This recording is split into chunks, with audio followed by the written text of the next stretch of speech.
Hello বন্ধুরা, কেমন আছো সবাই? ঘর ছাড়ার নতুন একটা ব্লগে তোমাদের সকলকে স্বাগত। এই ভিডিওতে তোমরা দেখবে আমরা কিভাবে একদিনে রাশি গ্রাম থেকে মদমায়েশ্বর মন্দিরে গিয়ে পৌঁছালাম। গুড মর্নিং বন্ধুরা, তোমাদের সকলকে ওয়েলকাম আজ একটা নতুন দিনে। আজ 25 অক্টোবর আর আমি আছি বর্তমানে রাশি ভিলেজ থেকে।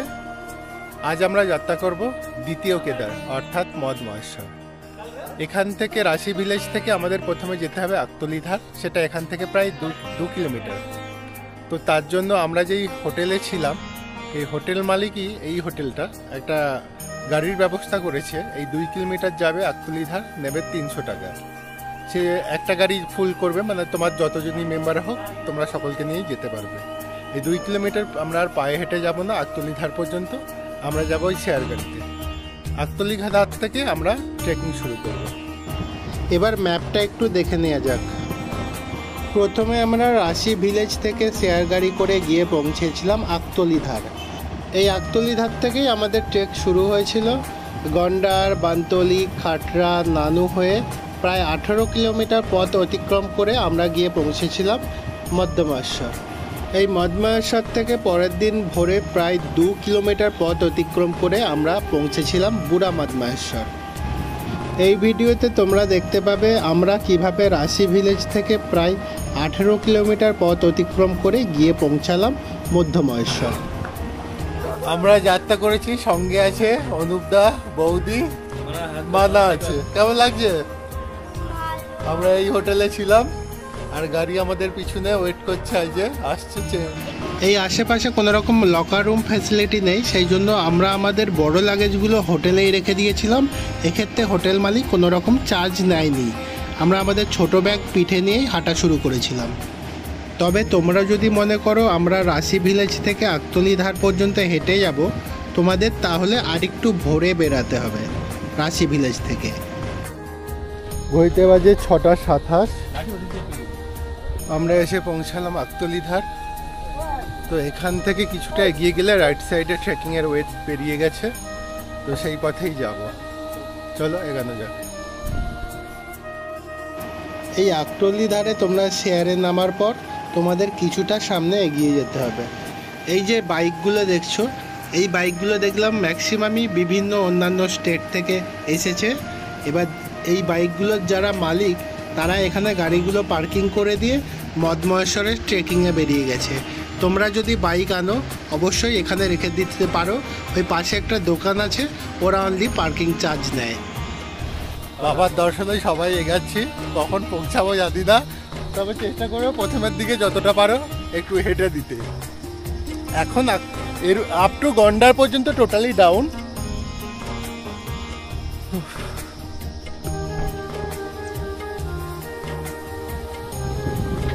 ওই রাইট সাইডে ওই দিক থেকে নিচে নেমে গেছে। এই সামনে শোকারাসি মদমায়েশ্বর পায়দাল মার্গ।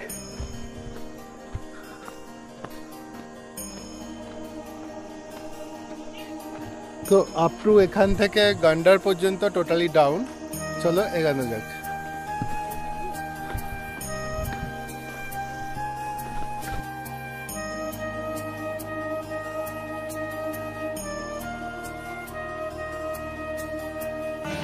এই আকতলিধার থেকে গন্ডার পর্যন্ত প্রথমের দিকে রাস্তা পড়বে কিছুটা ডাউন, তারপর কিছুটা রাস্তা পাবে ফ্ল্যাট। তোমাদের খুব বেশি চড়াই অতিক্রম করতে হবে না আপ টু গন্ডার পর্যন্ত। भाई यह खच्चर का रेट कितना है? आने जाने का 6000 और ओनली जाने का 3000। বন্ধুরা তোমরা যদি আসো এখান থেকে ঘোরা করতে পারো। যাওয়া আসা বললে 6000 টাকা, যদি শুধু যেতে চাও তাহলে 3000 টাকা। চলো এখানে যাক। ফাইনালি কিছুটা এলাম আকতলিধার থেকে। দেখাচ্ছে 13.5 কিলোমিটার এখান থেকে মদমায়েশ্বরের দূরত্ব। গন্ডার দেখাচ্ছে 3.250। চলো, ধরো তোমরা গ্রুপে গেছো, তোমার বন্ধুদের মধ্যে কে আগে গেল কে পিছনে গেল এটা তোমার দেখার দরকার নেই। তুমি তোমার নিজের গতিতে হাঁটবে। দ্বিতীয়ত হাতে একটা লাঠি রাখবে যা তোমাকে সাপোর্ট দেবে। 3 নম্বর, ব্যাগে একটা জলের বোতল রাখবে আর কিছু চিউনগাম বা কিছু লজেন্স জাতীয় জিনিস রাখবে যা তোমাকে হাঁটতে এনার্জি যোগাবে। বৌদিরা পিছনে পড়ে আছে, আমি একা এগাচ্ছি। এই প্রথম পথে কিছু লোক দেখতে পেলাম। हर हर महादेव। कौन सा कहाँ से? भाई ये यहीं से हैं हम, उत्तराखंड से। हम बंगाल से, कोलकाता से। अच्छा अच्छा अच्छा, बहुत बेंगोली मिलेगा। मैक्सिमम बंगाली जाते आजकल हैं। बेंगोली जाता है। ঠিক আছে, ওকে। কিছু দূর এগাতেই একটা ঝর্ণার দেখা পেলাম।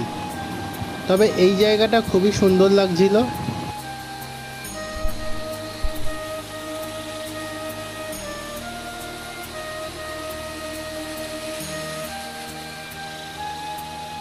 এখান থেকে মদমাইশার দেখাচ্ছে 12.5 কিলোমিটার আর গন্ডার হলো 2.25।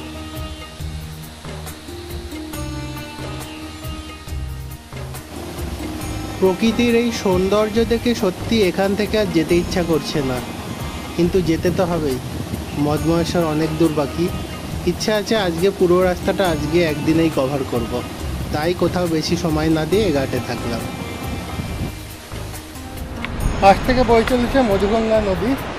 ওই যে এই মধুগঙ্গা নদী বর্ষাকালে ভয়াবহ রূপ ধারণ করে। বৌদিরা পিছনে আছে।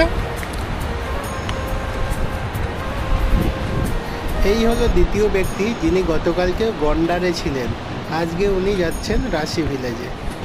জয় বলে। এই রাস্তায় তোমরা এই ডান দিকে যে ঝর্ণা দেখতে পাচ্ছ, এগুলো অ্যাকচুয়ালি পানীয় জলের পাইপ। এই জলই আমরা পানীয় জল হিসেবে ব্যবহার করেছিলাম। অনুপ দ্বারা যেহেতু অনেক পিছনে আছে, তাই আমি ভাবলাম মুখে হাতে একটু জল দিয়ে এখানটা একটু রেস্ট নিই, তাই কিছুক্ষণ ওদের জন্য অপেক্ষা করলাম।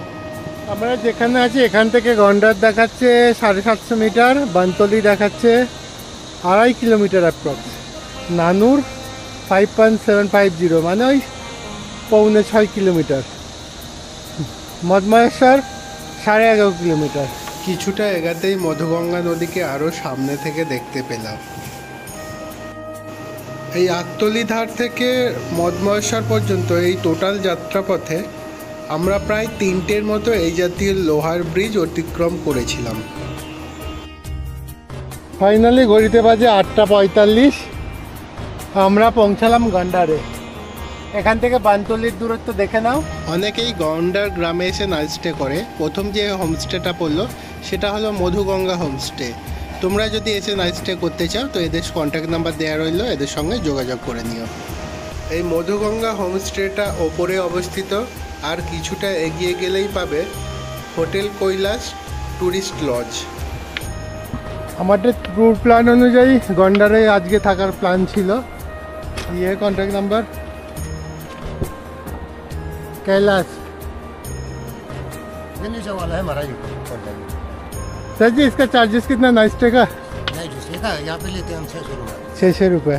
खाना मिलता है खाना भी मिलता एक बंदा का? है सब का। हाँ ঠিক আছে, যাব লটেঙ্গে দেখি। তবে আমরা যেদিন রিটার্ন করছিলাম মদমায়েশ্বর দর্শন করে, সেই দিন এই কৈলাস ট্যুরিস্ট লজে আমরা নাইট স্টে করেছিলাম। তোমরা এই গন্ডার ভিলেজে অসংখ্য হোমস্টে পেয়ে যাবে। এই যেমন একটা হোমস্টে, এদের কন্ট্যাক্ট নাম্বার ডিটেলস দেওয়া আছে। যদি তোমরা মনে করো এখানে আগে থেকে অ্যাডভান্স বুক করেও আসতে পারো। চলো অন্য হোমস্টেগুলো দেখাই। এই আর একটা হোমস্টে, এদের কন্ট্যাক্ট নাম্বার তোমরা ভিডিওটা পজ করে দেখে নিতে পারো। তো সকালের ব্রেকফাস্টটা আমরা এখানেই সেরেছিলাম। তো আমাদের ম্যাগি এসে রেডি হয়ে গেছে, অনুপ দ্বারা খাওয়া শুরু করেছে। অনুপটা কেমন লাগছে গো? সুন্দর সুন্দর টেস্টি। বৌদি বৌদি কেমন লাগছে? খুব সুন্দর টেস্টফুল। মানা শেষ হয়ে গেছে। চলো, মানা শেষ হয়ে গেছে, মানা আগে খেয়ে নিই। আমার চলো খাই। এখানকার ভিউ অসাধারণ। আমাদের প্ল্যান আছে আমরা যখন রিটার্ন করবো এই গন্ডার ভিলেজেই থাকবো। তো এখানে 500-600 টাকায় তোমরা নাইট স্টে পেয়ে যাবে। তো ঘড়িতে বাজে 9:15, আমরা ম্যাগি খেলাম এখানেই। ঠিক আছে, ले लिया। तो এটা গন্ডার ভিলেজ। কিছুটা এগাতে আর একটা হোমস্টে পেলাম। এই হোমস্টেটার নাম এবং কন্ট্যাক্ট নাম্বার এখানে দেওয়া আছে।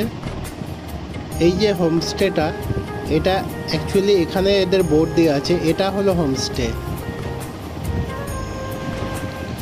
এটা হলো এই রাস্তার ধারের হোমস্টেগুলো দেখাচ্ছি। তোমরা পারলে এই সিঁড়ি দিয়ে নেবে, নিচে অনেক হোমস্টে পেয়ে যাবে। যেমন এই একটা হোমস্টে, এটা মেন রাস্তার ধারেই। তবে এই হোমস্টেটার রেট অন্যান্য হোমস্টের থেকে অনেক বেশি বলল। তোমরা এলে অবশ্যই বার্গেনিং করে নিও। আমরা গন্ডার ছেড়ে বানতলির দিকে এগাতে থাকলাম। মা আর মেয়ে দুজনের সামনে এগিয়ে যাচ্ছে, আমি আছি মিডলে। অনুপদা পিছনে পড়ে গেছে আর হাঁটতে পারছে না। বন্ধুরা, সময় থাকতে থাকতে অবশ্যই ভ্রমণ করে নাও, কারণ পরবর্তীকালে তোমার হাতে অর্থ এলেও এই ভ্রমণের সময় পাবে না। হয়তো তোমার শরীর তোমাকে সাপোর্ট করবে না। কোথা থেকে আপনারা? কলকাতা একই দশা। কোথায় ছিলেন নাকি? না, আমরা এই তো বানতলি থেকে ফেরত আসছি, আর বাবারা উপরে চলে গেল। চলে গেল কেন? বেরো, রিটার্ন যাচ্ছেন কেন? পারবে না, আর এতটা এসছি, এই এটাই অনেক। যাক, বাবার কৃপায় যে এসেছে এটাই অনেক। আপনি কি করবেন? ফিরে যাবেন? আমি ফেরত যেতে, আমি মাকে নিয়ে চলে যাচ্ছি। হ্যাঁ হ্যাঁ, ঠিক আছে। না, পারবেন না, নানুনের পর থেকে ভীষণ চড়াই, পারবেন না। ঠিক আছে। ঘড়িতে বাজে 9:35। ওই দেখা যাচ্ছে বানতলি, ওটা লোয়ার বানতলি। ওই উপরে ওটা দেখা যাচ্ছে, ওটা হলো আপার বানতলি। চলো। এখান থেকে মধ্যমহেশ্বরের দূরত্ব 9.25 কিলোমিটার। বানতলির এই জায়গা থেকে ওই যে ব্রিজটা ক্রস করবে, তার আগে রাস্তাটা খুবই বিপজ্জনক। এই জায়গাটায় এখনই আমাদের নামার সময় পা স্লিপ করছিল, তার মানে বর্ষাকালে এইখানের অবস্থা খুবই খারাপ হয়। তোমরা যদি আসো অবশ্যই এই জায়গাটায় খুবই সাবধানে অতিক্রম করো। এই বানতলিতে আগে রিভার ক্রস করার জন্য ওই ডান দিকে যে লোহার ব্রিজ পড়ে আছে, ওটাই ছিল পার্মানেন্ট ব্রিজ। কিন্তু 2023 সালে ওই ব্রিজটা ভেঙে যায়, যার ফলে বর্তমানে মানুষ যাতায়াতের জন্য এই কাঠের ব্রিজই এখন সম্বল। তো আমাদের এই কাঠের ব্রিজই অতিক্রম করতে হবে। তবে চেষ্টা করবে যখন এই ব্রিজটা ক্রস করবে, তখন ব্রিজের ওপর দিয়ে একজন অতিক্রম করার চেষ্টা করবে, কারণ কাঠের ব্রিজ তো বলা যায় না। এগুলো সব লোয়ার বানতলির নাইট স্টে, এইগুলো হোমস্টে আছে। এইগুলো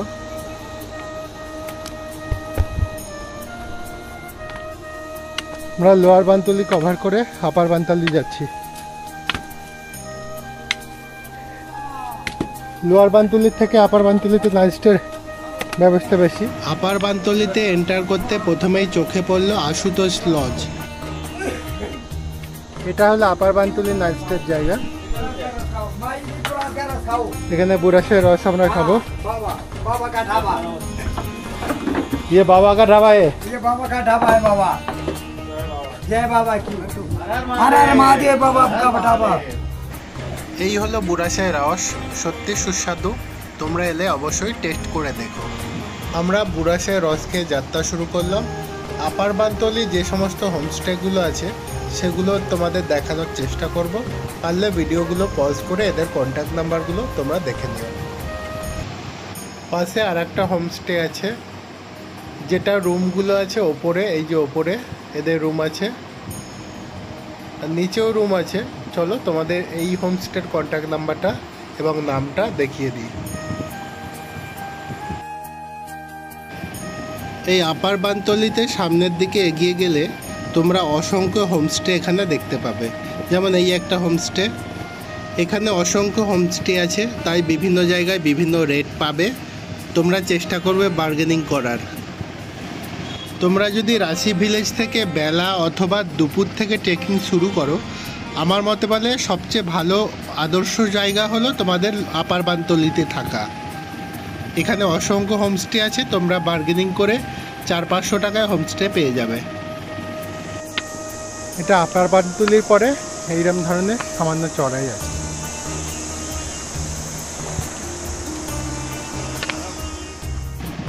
আপার বানতলির পরে একটা গাছে বড় মৌচাক দেখতে পেলাম। দেখতে খুব সুন্দর লাগছিল, মৌমাছিগুলো বিভিন্ন লাইটিংয়ের মতো রিফ্লেক্ট করছিল। তারপর আমরা ওখান থেকে বেরিয়ে গেলাম আমাদের গন্তব্যস্থানের দিকে। গন্ডার গ্রামের পর থেকেই পাথরের গায়ে অসংখ্য এই জাতীয় বাণী এবং মতবাদ লেখা ছিল, যা আমাদের মোটিভেট করেছিল এগিয়ে যাওয়ার জন্য। এই জায়গাটায় এসে একটা সুন্দর ভিউ দেখতে পেলাম, তো সেই জন্য আমরা কিছুক্ষণ এখানটাও দাঁড়িয়ে গেলাম। এখানে প্রকৃতির মুগ্ধকর সৌন্দর্য দেখে আমাদের মন চাইছিল না এই জায়গাটা ছেড়ে যাওয়ার জন্য, কিন্তু আমাদের যেতে তো হবেই, তাই আমরা এই জায়গাটা ছেড়ে এগাতে থাকলাম। কবি হার না মাননে কি আদত হি একদিন বড়ি জিত দিলাতি হে, হর হর মহাদেব। এই জাতীয় অসংখ্য মতবাদ পাথরের গায়ে লেখা আছে, যা তোমাদের মোটিভেট করবে। তবে বন্ধুরা, এই সারা পথে এলাম, একটা কি দুটো ঘোড়া দেখেছি, খুব বেশি ঘোড়া নেই। আর ম্যাক্সিমাম এখানে 80% যারা যাচ্ছে সব বাঙালি। চলো, যেখানে এসে পৌঁছালাম ওখান থেকে এখনো পর্যন্ত মধ্যমাশ্বরের দূরত্ব প্রায় 7.5 কিলোমিটার। চলো এগানো যাক। ঘড়িতে বাজে 11:34। আমরা পৌঁছালাম খাড্ডার নামক জায়গায়। ওই ওপরে ওখানে এন্ট্রি পয়েন্ট, ওখানে শুধু নিজের নাম, ফোন নাম্বার, কোথা থেকে এসছো এগুলো এন্ট্রি করতে হবে। এখানেও নাইসটি আছে।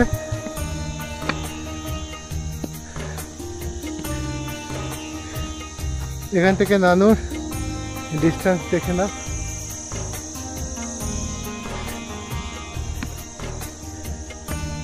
এখানে যে হোমস্টেগুলো আছে তাদের কন্ট্যাক্ট ডিটেলস। এই হোমস্টেগুলো নর্মালি খালি পড়ে থাকে, তবে তোমরা চাইলে অ্যাডভান্স বুক করাতেও পারো।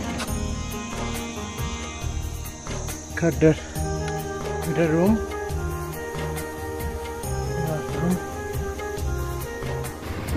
এর পাশেই পড়বে রেজিস্ট্রি পয়েন্ট। এখানে তোমাদের নাম, অ্যাড্রেস, কোন স্টেট থেকে এসেছো, ফোন নাম্বার, এগুলো সব কিছু এন্ট্রি করতে হবে। গ্রুপের মধ্যে যে কোনো একজন করলেই হবে, তাই আমাদের মধ্যে অনুপদাই সব ডিটেলস এখানে মেনশন করলো।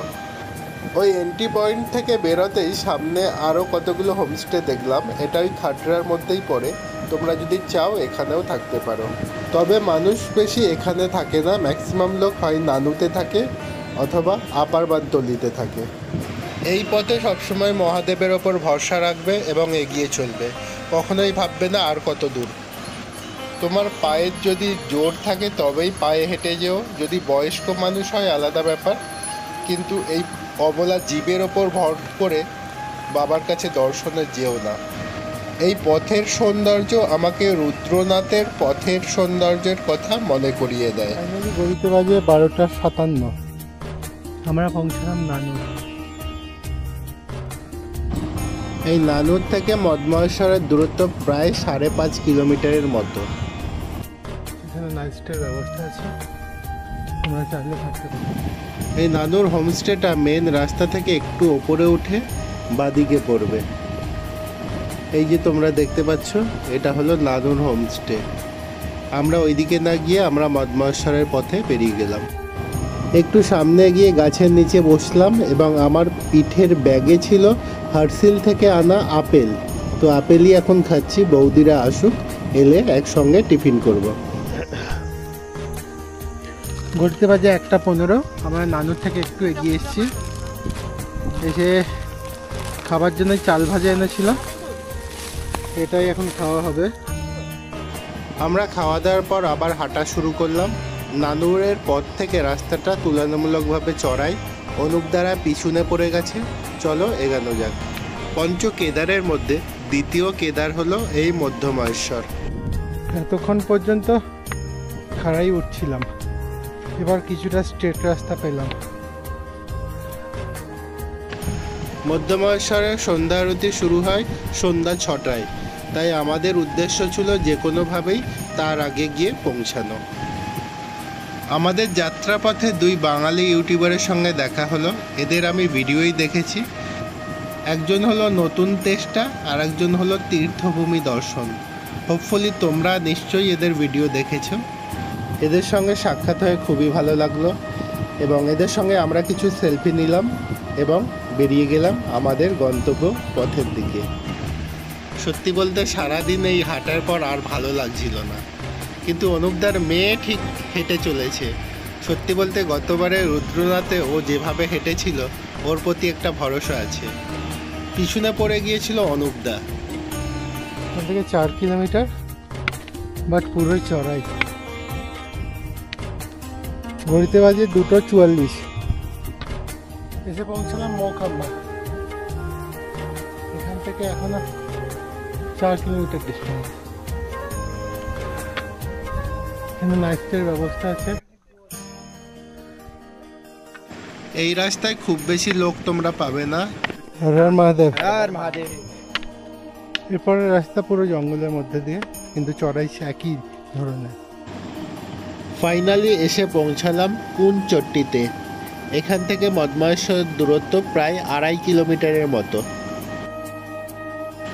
এই কুন চট্টিতে এসে এই একটাই হোমস্টে দেখতে পেলাম। ঘড়িতে বাজে 3:38। আমরা এসেছি কুলচাট্টি। এখন কুলচাট্টিতে এসে চা নিয়েছি। ঘড়িতে বাজে 3:46। আমরা কুলচাট্টি থেকে চা খেয়ে এবার আবার ট্রেকিং শুরু করছি। এখান থেকে নর্মালি 2.5 কিলোমিটার বাকি। দেখা যাক কখন পৌঁছায়। মূল ব্যাপার হলো সন্ধ্যা 6টায় আরতি শুরু হয়। আর আমাদের উদ্দেশ্য যে কোনোভাবে আরতির আগে গিয়ে পৌঁছানো। চলো। সকাল থেকে হাঁটার ফলে আমাদের শরীর এতটাই ক্লান্ত হয়ে পড়েছিল যে শেষের 2 কিলোমিটার রাস্তা খুবই কঠিন বলে মনে হয়েছিল। ঘড়িতে বাজে 4:36। 1.5 কিলোমিটার বাকি। জঙ্গলের রাস্তা, তাই একদিকে সূর্যের রশ্মি পড়েছে আর একদিকে অন্ধকার ঘনিয়ে আসছে। তো এই জায়গায় আমাদের উদ্দেশ্য কোনোভাবে বিকেল 6টার মধ্যে সন্ধে হওয়ার আগে আমাদের মদমায়েশ্বর মন্দিরের আশেপাশে গিয়ে পৌঁছানো। এই শেষের 2 কিলোমিটার রাস্তা অতিক্রম করার জন্য আমরা প্রায় 2 থেকে 3 বার রেস্ট নিয়েছিলাম। ফাইনালি দূর থেকে দেখতে পেলাম মন্দিরের চূড়া। এখান থেকে প্রায় 500 মিটার দূরত্বে মন্দির অবস্থিত। বন্ধুরা, ঘড়িতে বাজে 5:35। আমি এসে পৌঁছালাম মদমায়েশ্বর। প্রায় 12 ঘন্টার ট্রেক।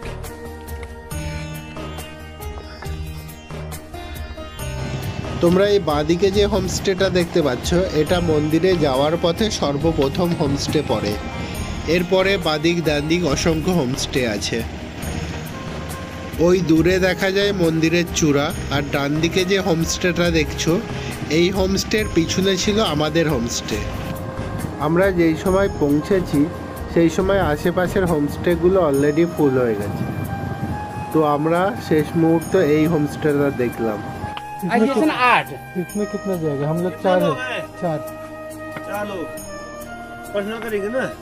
पर्सनल का क्या रेट है? 2000 रुपये ज़्यादा पड़ जाए। बुकिंग शेयरिंग में शेयरिंग का नहीं है।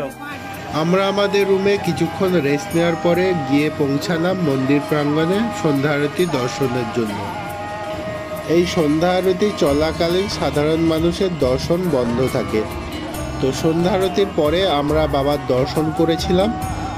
আগামীকাল আমরা খুব ভোরে উঠে বুড়ো মদমায়েশ্বরের দর্শন করতে যাব, যার দূরত্ব এখান থেকে প্রায় 2 কিলোমিটার।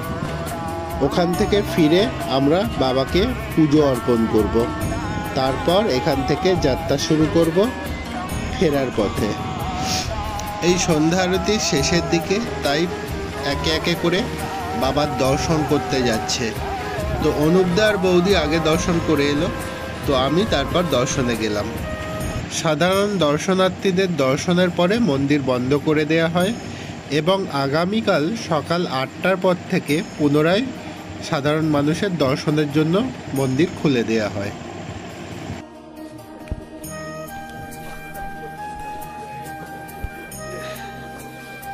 এখানে ঠান্ডা মারাত্মক। এবার আমরা রুমে যাব। বন্ধুরা, আমরা এই রুমটায় আছি। এই রুমটা চার্জেস নিয়েছে 2000 টাকা। এই রুমের যে মালিক আছে তিনি বললেন এই রুমের ফুল রুম ছাড়া আমরা ভাড়া দেবো না। আর যদি পাশে একটা দেখলাম শেয়ারিংয়ে অ্যাভেলেবেল তখন ছিল না, আমি শেয়ারিংয়ের চার্জটা জানলাম। শেয়ারিংয়ের চার্জ নর্মাল 350 টাকা। এই রুমে 6 জন থাকবে, আমরা 4 জন আছি, আর 2 জন বাইরে অ্যাডজাস্ট করে নিয়েছি। বাথরুমটা একবার দেখিয়ে দিই। এরপর ঘড়িতে এখন বাজে প্রায় 7টা। আমরা বাথরুমটা দেখিয়ে তারপর খেয়ে দিয়ে আজকের মতো ঘুমানো, তারপর কালকে কি হয় দেখার। এটা বাথরুম, কোমোড আছে মোটামুটি নাইট স্টে করার জন্য আর কি। বড় বড় কম্বল দিয়েছে চারটে, ওইদিকে ওরা দুজন নিয়ে নিয়েছে। মোটামুটি রুম পাওয়া গেছে, এটাই ভালো, কারণ প্রচুর আজকে দর্শনার্থী এসেছে। চলো এবার খেতে যাব। খাওয়ার জন্য চার্জেস পার প্লেট 200 টাকা। কি কি প্লেটে দিচ্ছে তোমরা দেখতে পাবে, চলো। ডিনারে ছিল রুটি, সবজি আর ডাল, চাউলও ছিল। তবে এত ট্রেকিংয়ের পরে আর খাবার ইচ্ছা ছিল না, খুব ক্লান্ত লাগছিল। এর পরের ভিডিওতে তোমরা দেখতে পাবে আমরা কিভাবে বুড়ো মদমহেশ্বর মন্দিরে পৌঁছালাম এবং ওখান থেকে ফিরে এসে এই মদমহেশ্বর মন্দিরে পুজো দিলাম। ভিডিওটা তাহলে আজকে এখানেই শেষ করছি। সবাই ভালো থাকবেন, সুস্থ থাকবেন, সাবধানে থাকবেন। আর ভিডিওটা কেমন লাগলো তা অবশ্যই কমেন্টসে জানাবেন। ভালো লাগলে অবশ্যই একটা লাইক করে দেবেন। খুব তাড়াতাড়ি দেখা হবে পরের একটি ব্লগে।